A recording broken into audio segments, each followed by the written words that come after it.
镜联动三笠皮肤引巨大争议，大招的范围为城墙。三笠可能是这次联动中评价最不好的那一款。为什么这么说呢？今天带大家一探究竟。以后大家玩张飞、艾伦皮肤的时候呢，要记得给镜套盾呢，不然他在对面的话就要拿你人头了。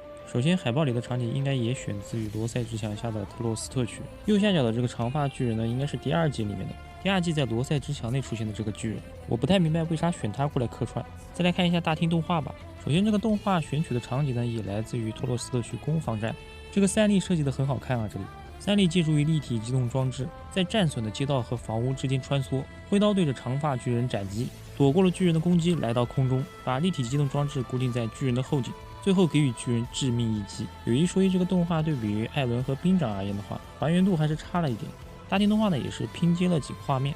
首先这里啊，在这个侧面的墙壁上跑，再接一个空中转身喷气加速，然后挥刀斩击巨人。这个墙壁啊，在动画里是艾伦踩的。艾伦跟三笠呢，他们俩在这里是双飞去补这个城墙的破洞，所以这个开场动画呢就拿了一些艾伦的画面。这里还有个空中转体，再接上前面几集喷气去砍巨人的场景。然后这个巨人呢，就是刚才海报里的那个。这个巨人其实并不是三笠斩杀的，而且这里勾后脖颈的这个动画是源自于罗塞之墙刚被破坏的时候，三笠为了救那个小女孩所斩杀的巨人。那个巨人其实是少女跑巨人，所以我不太清楚为什么王者不用原本的巨人。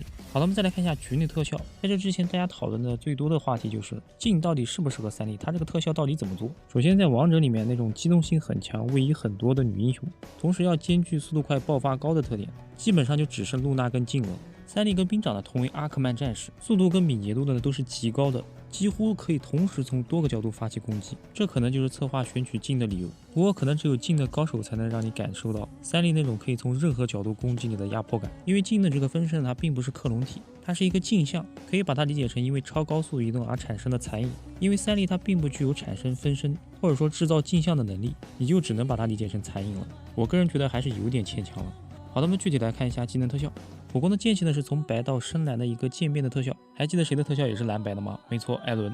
他的这个剑魔很突出的一个点就在于他的这个围巾，就是艾伦小时候围他，然后三笠一直戴着的围巾，哪怕是夏天40度的高温也戴着。镜被动产生的印记呢换成了自由之翼的徽章，且再造成伤害的话徽章会闪一下。一技能就是拉立体机动装置并产生残影。地面上设计了一些石头的特效，镜像是一个通体被水绿色包裹的三笠，这个镜像看起来是偏明显一点的，实战中可能容易被捕捉到。对于镜这个英雄来说，镜像越淡越好。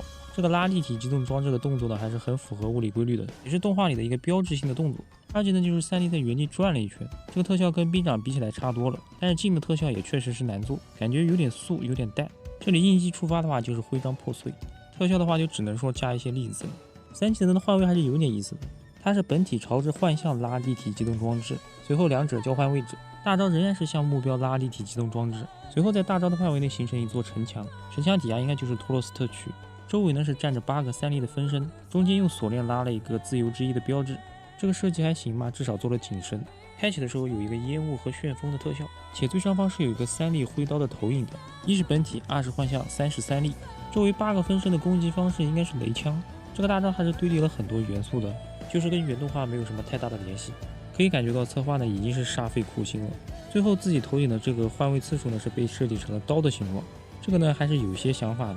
到下一期的话，给大家去对比一下传说对决的三笠。铭记之时呢是致敬了最后一集三笠在小山坡的那个场景，鸽子呢是帮三笠围好了围巾，这个画面还是挺感动的。好的，那本期就是对于镜三笠皮肤的一个解读。三笠呢是大家的女神，但是镜这个英雄是确实难玩的。作为一个原著粉，我很负责任的告诉大家，这部动漫并没有烂尾，真的是神作，所以我才这么用心的给大家去介绍。